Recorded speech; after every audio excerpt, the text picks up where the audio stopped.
Chers étudiants, on va continuer sur le module de sédimentologie pour la filière Sciences de la Terre et de l'Univers, quatrième semestre, et qui sera consacré bien entendu aux environnements et séries sédimentaires. On avait commencé par des notions fondamentales. On va poursuivre ces notions fondamentales.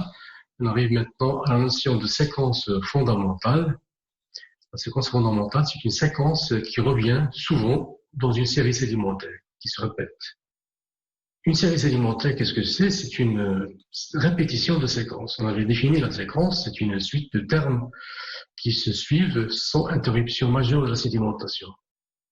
La série sédimentaire, c'est une répétition de ces séquences, c'est une superposition de deux ou plusieurs couches avec rythme et séquence. On va définir ce que c'est qu'une série rythmique. Comme son nom l'indique, c'est une série qui se répète selon un rythme. C'est une répétition régulière de séquences.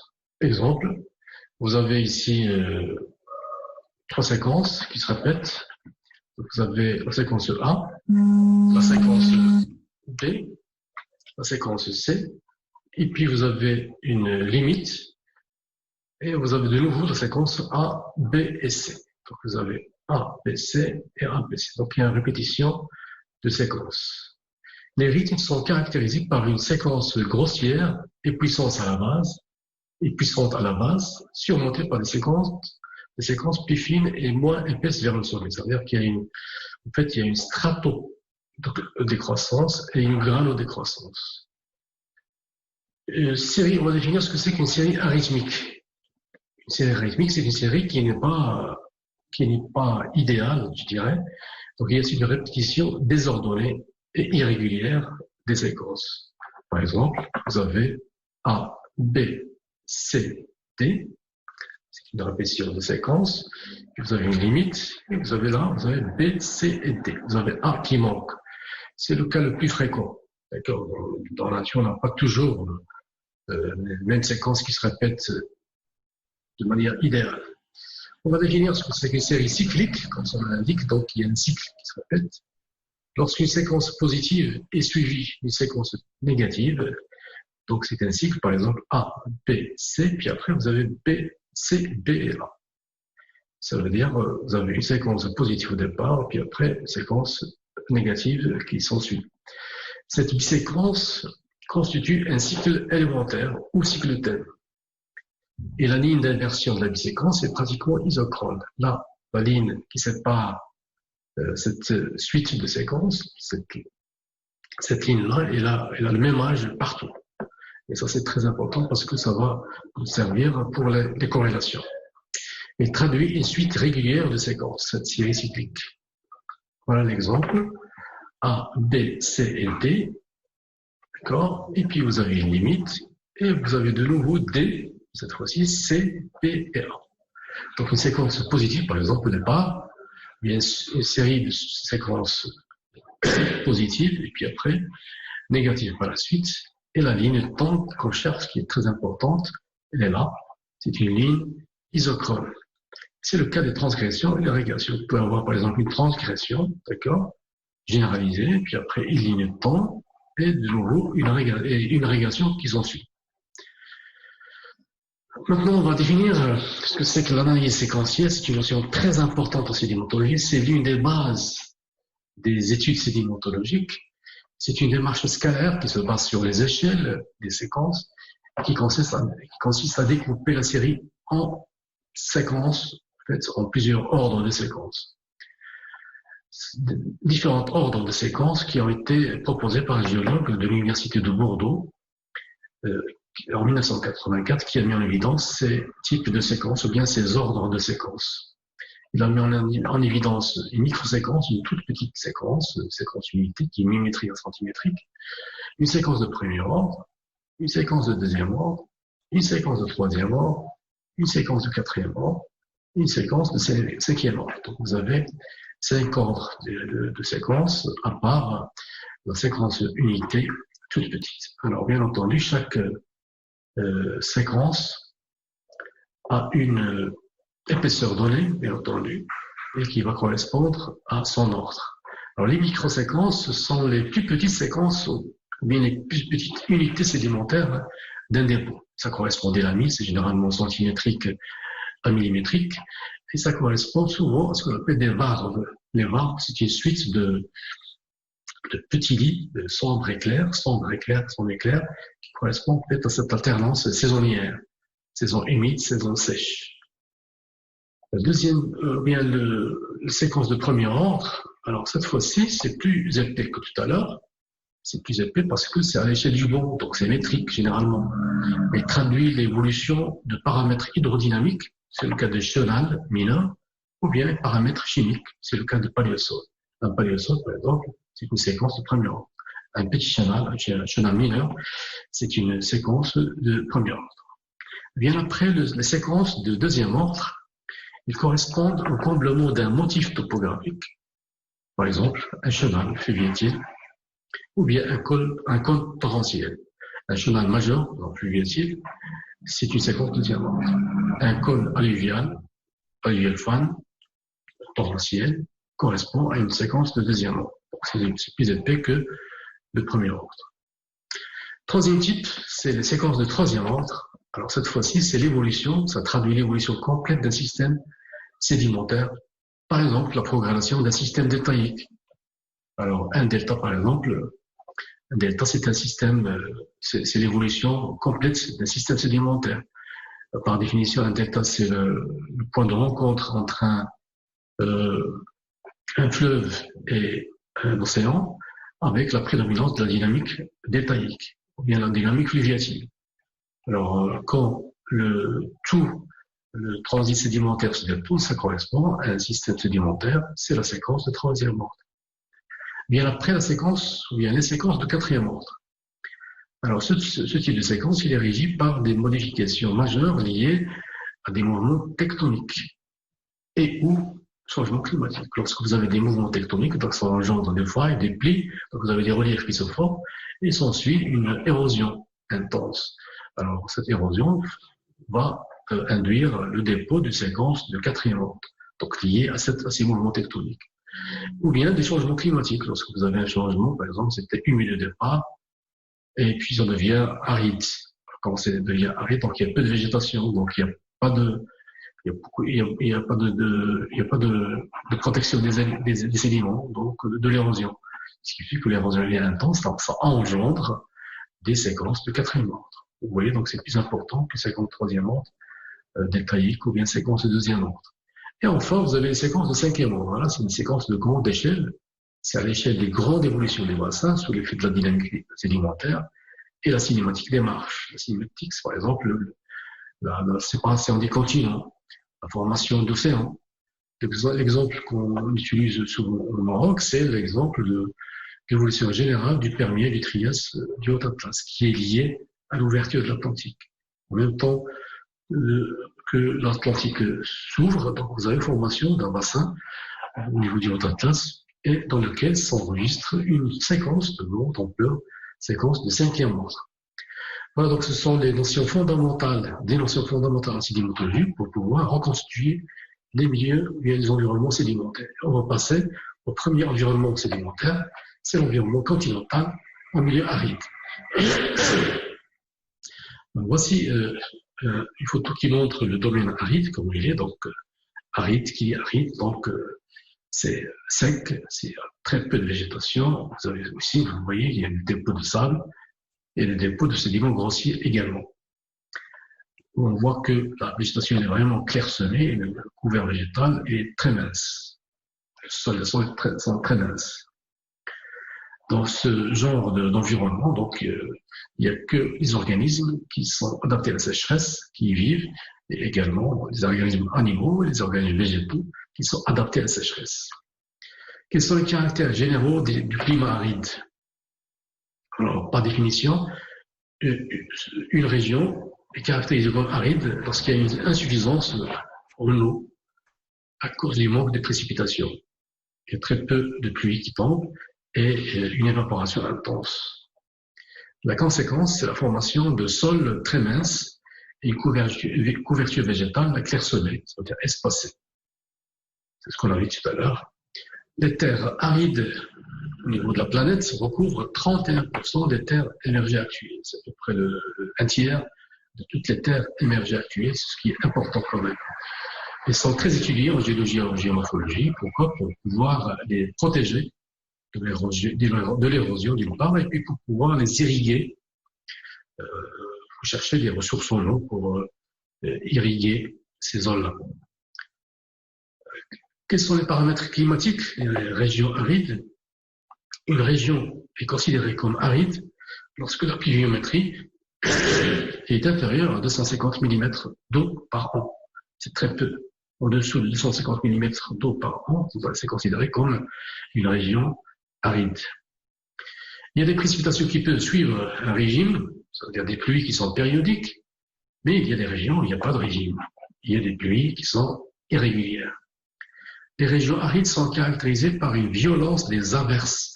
Les averses sont des pluies violentes qui tombent de manière soudaine et abondante. Vous savez, par exemple, 50 mm qui peut tomber en 1 heure.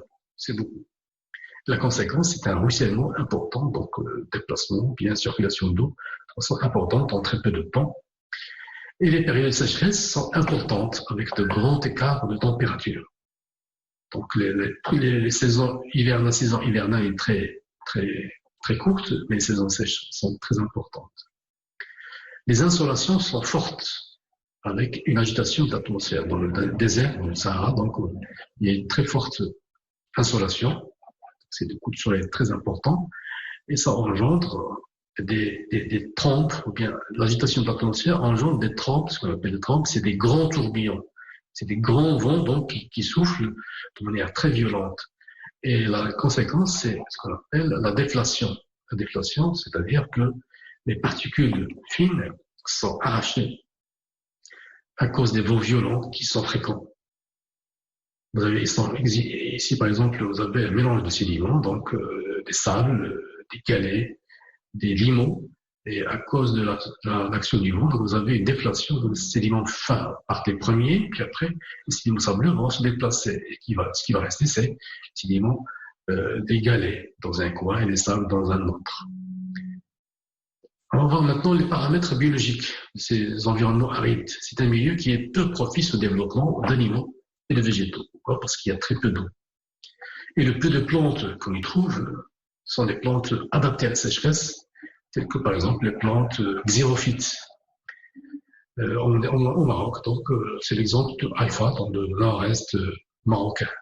Ce sont des plantes qui sont adaptées à la sécheresse. Et ils sont adaptés à l'adaptation, ou bien ils sont adaptés à une faible utilisation d'eau, ou s'adaptent à attirer l'eau du sol. Ça dépend des plantes. On a parfois aussi des plantes halophytes. Halophytes, donc, ça veut dire que ce sont des plantes qui sont adaptées à un niveau de sel élevé. C'est le cas des salicornes. Et la formation type des régions arides, c'est ce qu'on appelle la steppe. Dans les régions arides, il n'y a jamais de forêt, il y a ce qu'on appelle des steppes.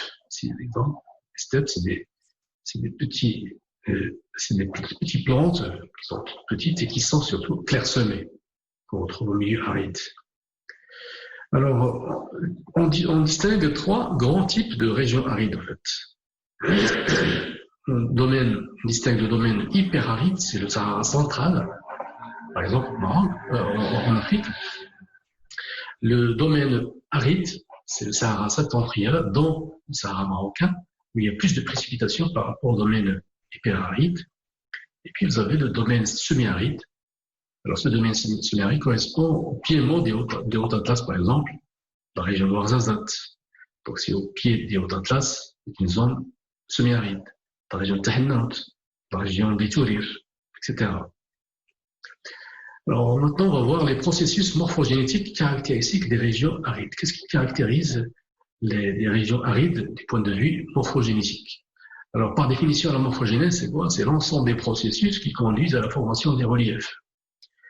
Et les régions sèches, arides, sont caractérisées par un système morphogénétique à prédominance des actions mécaniques. Les actions mécaniques sont dominantes parce qu'il y a peu d'eau.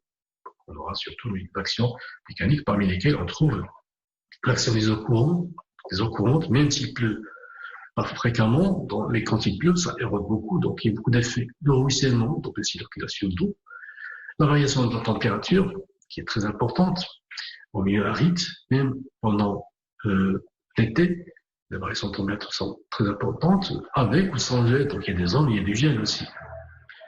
Et les actions du vent, qui est très importante au milieu aride. Ces actions mécaniques sont à l'origine de l'élaboration du relief de ces régions arides, telles que les glacis. Donc les glacis, ce sont des dépôts de très faible pente, des dunes, des accumulations de sable, les raies, qui sont des dépôts de galets, et puis la fragmentation des roches. Les processus d'altération superficielle, donc on commence par les actions mécaniques. La fragmentation, elle est très poussée au milieu aride, car il y a de grandes variations de température. C'est ce qu'on appelle la thermoclastie, ce qui facilite la gélification. Donc il y a un fractionnement des roches, les roches sont fracturées à cause de cette variation de température. Exemple, le granit, qui est une roche très dure et très fragile au milieu aride, est suivi d'une desquamation. Voici un granit, par exemple. La surface de ce granit, en contact avec l'atmosphère dans un milieu aride, donc il va subir une desquamation. Vous avez c'est comme des feuilles qui se forment au-dessus et ça se détache, ce qui fait que le granit, il est desquamé. Voilà une photo qui montre cette desquamation de granit. Vous voyez, c'est des couches c'est des pellicules qu'on peut enlever en surface de ce granit. Il y a aussi le phénomène de haloclastie. Haloclastie, donc, ça vient du mot halite, c'est la fragmentation due à la précipitation de sel. Vous avez l'eau qui pénètre entre les pores, dans les pores ou bien dans les fentes. Cette eau, elle est chargée en sel. Et lorsque vous avez évaporation, il y a cristallisation de ces sels. Après cristallisation, vous avez expansion de la roche. Donc, il y a fragmentation de la roche liée à cette haloclastie. Il y a aussi des actions physico-chimiques qui sont très importantes. Ils sont représentées par des dissolutions et migrations des substances solubles, et pas en profondeur. Et puis des actions liées au battement de la nappe phréatique, donc la montée et la baisse de la nappe phréatique, donc peut engendrer des actions physico-chimiques. Et puis vous avez des actions biochimiques, mais qui sont moindres, qui sont vraiment réduites. Et la pédogénèse, elle est également réduite parce qu'il y a très peu d'eau et très peu de végétation. L'action des eaux courantes. Alors, même si les pluies ne sont pas fréquentes, mais l'action des eaux courantes est très importante en milieu aride. Ça engendre des écoulements concentrés, donc au niveau du milieu aride, l'écoulement il est concentré.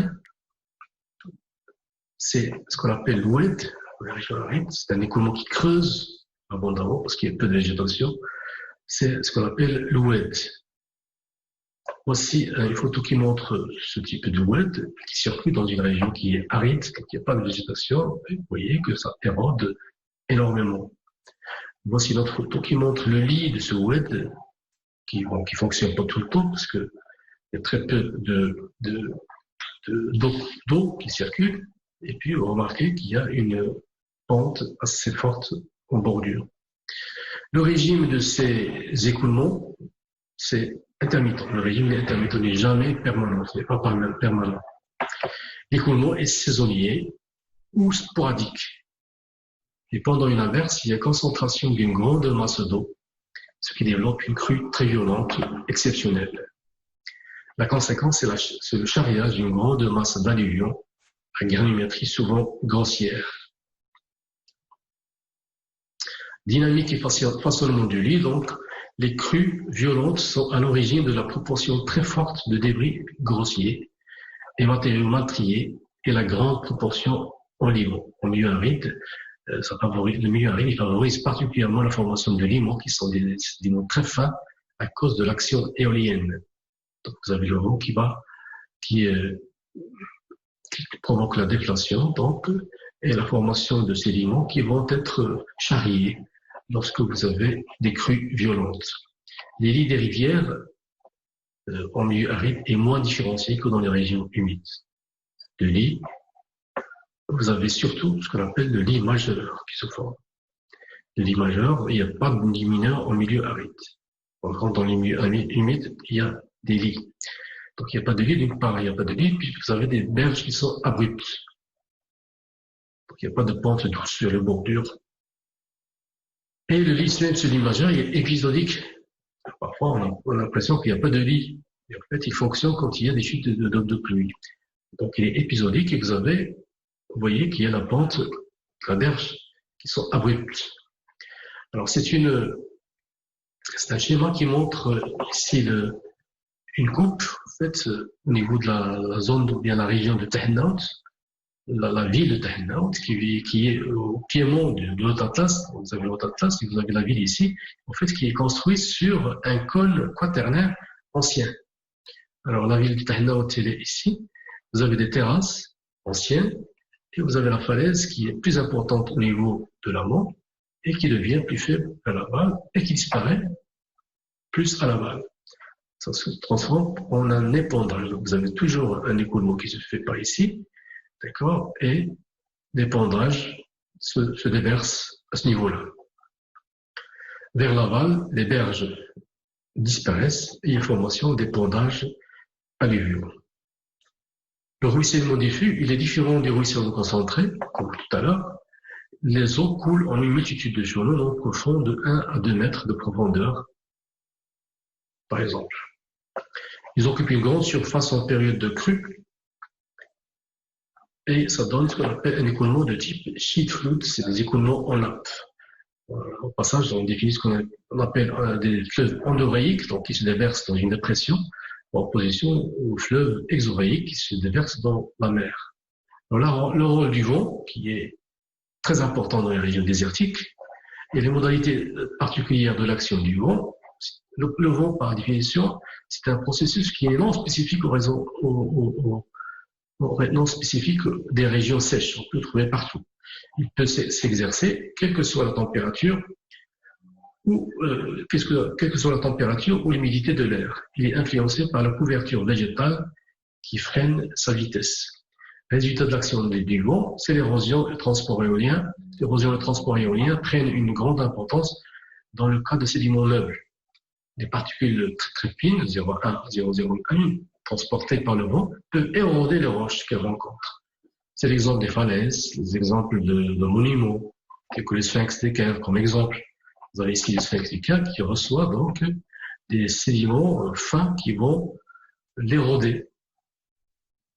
La sédimentation due au vent, c'est-à-dire les dépôts éoliens, peut être très importante. C'est le cas des loess et c'est le cas des dunes. Alors les loess, c'est quoi? C'est des dépôts composés de particules très fines qui sont mises en place par suspension. C'est une poussière impalpable entraînée par des vents très violents. Il peut retomber à une certaine distance des glaciers, des régions arctiques, telles que l'Islande, Groenland, Alaska, etc., dû à la viscosité des glaciers. Et il peut être transporté à sec également au voisinage des déserts, tels que l'Égypte, l'Afghanistan, etc. Il renferme à la fois de l'argile, du sable et du calcaire, ce qui lui doit la fertilité des régions qu'il recouvre.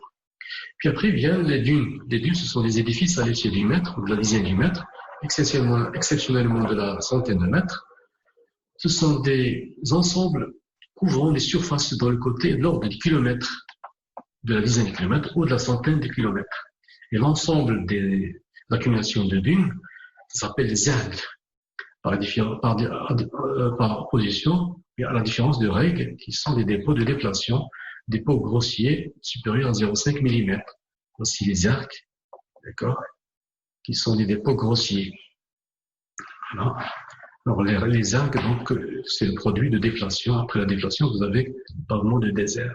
Les dunes sont dissymétriques et montrent une stratification grossièrement parallèle à la pente raide de la dune. Voici une structure de la dune avec l'héritage oblique, bien stratification oblique plane, très importante. La pente sous le vent peut atteindre 30 à 35 degrés. On distingue ce qu'on appelle des dunes transversales. Voilà, des dunes transversales qui sont perpendiculaires au sens du vent, et des dunes longitudinales qui sont parallèles au sens du vent. Ils sont le résultat de la conjonction de deux vents en directions différentes un vent dominant et des vents de tempête soufflant à 45 degrés. Voilà des dunes transversales et des barkhangs, ce sont des dunes au fond de croissant, qui nous indiquent la direction précise du vent qui sont liées à souvent à des petits obstacles. Caractéristiques des séquences éoliennes, les critères principaux des dépôts éoliens, c'est les galets sont à facettes, ce qu'on appelle dracontaires, avec 3 arêtes qui passent des poulies. Et puis les grains de quartz sont rangs aimants et un bon classement des grains. Voici les rangs aimants des milieux arides par opposition aux milieux aquatiques, donc qui sont émoussés et luisants. La stratification est par grand angle. Vous voyez, donc, la pente est aux environs de 34 degrés, 30 degrés. Donc, ils sont caractérisés par une stratification à grand angle. Structure interne d'une dune éolienne, c'est ça. Donc, énoctée dans l'inclinaison et la variabilité des litages. Les lits ne comprennent pas d'intercalation argilo-silteuse et constituent des ensembles pour atteindre plusieurs mètres. C'est ça la séquence éolienne.